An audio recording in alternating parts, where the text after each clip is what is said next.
రెడ్డి గారు మాట్లాడుతున్నారు. కూటమికి ఒక ప్రభుత్వం వచ్చిన తర్వాత ఈరోజు అసలు ఎఫ్ఐఆర్లు కట్టట్లేదు, ఈరోజు లా అండ్ ఆర్డర్ మొత్తం నిర్వీర్యం అవుతుంది, రాష్ట్రంలో మొత్తం అల్లకొల్లరం అవుతుంది అన్నట్టు మాట్లాడుతున్నారు. ఇక్కడ మేము మాట్లాడేది అబద్ధాలని మీరు ఒకసారి నిజంగానే విశ్వసిస్తే మేము మాట్లాడేది వద్దు.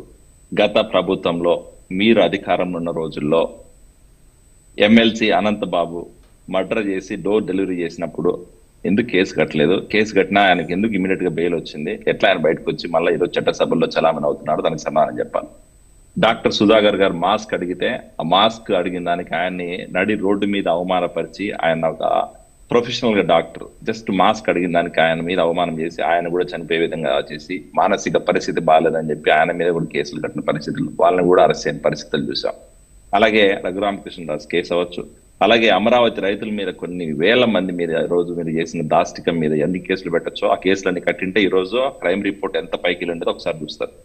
సో ఇప్పుడు ఈ రోజు అంటున్నారు వెంకటేశ్వర రెడ్డి గారు లేకపోతే వైఎస్ఆర్సీపీ నాయకులు ఏమంటున్నారంటే తెలుగుదేశం పార్టీ కూటమి ప్రభుత్వంలో కేసులు కట్టట్లేదు, అందుకే క్రైమ్ రిపోర్ట్ క్రైమ్ రేట్ తగ్గిందని చెప్పి మేము ఏదో అబద్ధాలు చెప్తున్నాం అంటున్నారు.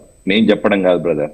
ఇక్కడ మీరు ఒకసారి చూస్తే ఎన్సీఆర్బీ రిపోర్ట్ ప్రకారం, NCRB report national crime records bureau records ప్రకారమే నేను మాట్లాడతాను. నేను ఏది ఫేక్ గా వేగ్గా మాట్లాడదు, నాకు అవసరం కూడా లేదు.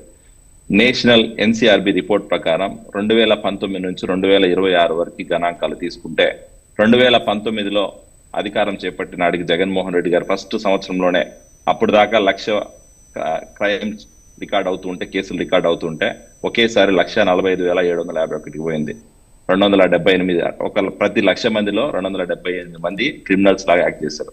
అలాగే 2020కి వచ్చేసరికి ఆ నెంబర్ కాస్త డైరెక్ట్ గా బంప్ అయిపోయి 2,38,105 కేసులు కట్టారు.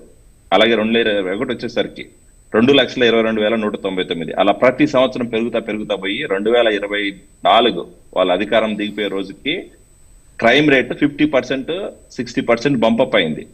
ఆ తర్వాత 2024 మేము అధికారంలోకి వచ్చిన తర్వాత ఒకసారి మేము నెంబర్ చూస్తే ఆ నెంబర్ 50% డ్రాప్ అయ్యి 1,10,000 కేసులు మాత్రమే కట్టిన పరిస్థితులు ఉన్నాయి. 2025లో 1,03,000 కేసులు కట్టిన పరిస్థితులు ఉన్నాయి. ఈ రకంగా చూసుకుంటూ పోతే హోమ్ మినిస్టర్ గారు చెప్పినట్టు క్రైమ్ రేట్ ఖచ్చితంగా తగ్గింది. ఈ క్రైమ్ రేట్ మేమేది ఇప్పుడు ఏది వేగ్గా మాట్లాడలేదు. ఈ నెంబర్స్ అన్ని కూడా రికార్డులు ఉన్నాయి, మీరు కావాలంటే వెళ్ళి గూగుల్లో సెర్చ్ చేసుకోండి, ఎన్సీఆర్బీ రిపోర్ట్ చూసుకోండి. అది ఫస్ట్ పాయింట్.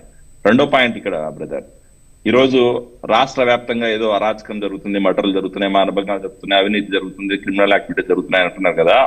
నేను కేటగిరీ వైజ్ చెప్తాను వినండి. మర్డర్స్, మానభంగాలు ఇప్పటిదాకా ఎక్కడ మర్డర్ జరగలేదు. కూటమి ప్రభుత్వం ఏర్పడిన తర్వాత గత 2 సంవత్సరాల్లో 19 నెలల కాలంలో ఏ రోజు కూడా ఎక్కడ మర్డర్ జరిగిన చరిత్ర లేదు. గత ప్రభుత్వంలో మీరు ఎన్ని చేశారో, ఎన్ని అరాచకాలు చేశారో ప్రజలందరికీ తెలుసు. దానికే మీకు తీర్పు ఇచ్చారు. ఆల్రెడీ మిమ్మల్ని 11 సీట్లకి ఇచ్చి పరిమితం చేశారు, అది గుర్తుపెట్టుకోవాలా. రెండోది, ఇక్కడ అటెంప్ట్ మర్డర్స్ కానీ, కిడ్నాపింగ్ కేసులు కానీ, అలాగే మహిళల మీద దాడులు. గతంలో వైఎస్ఆర్సీపీ నాయకులు ఎంత దారుణంగా తయారయ్యారంటే మహిళలు బయటికి రావాలంటే భయపడే పరిస్థితి. మహిళలు బయటకు వస్తే వాళ్ళు మళ్ళీ ఇంటికి పోతామా లేదా సేఫ్ గానే భయపడే పరిస్థితిలో బయటికి రాని పరిస్థితులు గతంలో చూసాం. 5 సంవత్సరాల్లో ఆంధ్రప్రదేశ్ కాస్త మరో బీహార్ లాగా తయారైన పరిస్థితులు చూసాం. అలాంటి పరిస్థితి నుంచి ఈరోజు మహిళలు స్వేచ్ఛగా బయటకు వస్తున్నారు. మహిళల మీద ఎటువంటి దాడులు జరగట్లేదు, అది కూడా 3.8% డిక్రీజ్ అయింది మహిళల మీద దాడులు అనేది. నెక్స్ట్, సైబర్ క్రైమ్స్ కూడా 18.9% డిక్రీజ్ చేసి, ఎకనామిక్ అఫెన్సెస్ ఏదైనా ఇప్పుడు ఫైనాన్షియల్ గా లాబింగ్ అని ఇట్లాంటివి కానీ అవి కూడా తగ్గినాయి. అలాగే హ్యూమన్ ట్రాఫికింగ్, గతంలో వైఎస్ఆర్సీపీ టైంలో హ్యూమన్ ట్రాఫికింగ్ అనేది పెద్ద చర్చగా జరిగింది.